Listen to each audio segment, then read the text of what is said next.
এটা হচ্ছে আমাদের ঘর, এখনো ইনকমপ্লিট,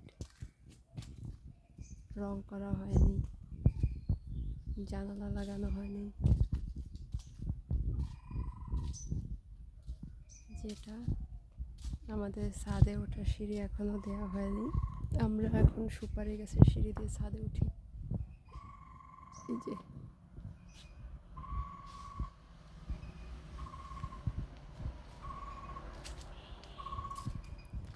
এটা হচ্ছে একটা হাঁসের খোপ, একটা মুরগির খোপ।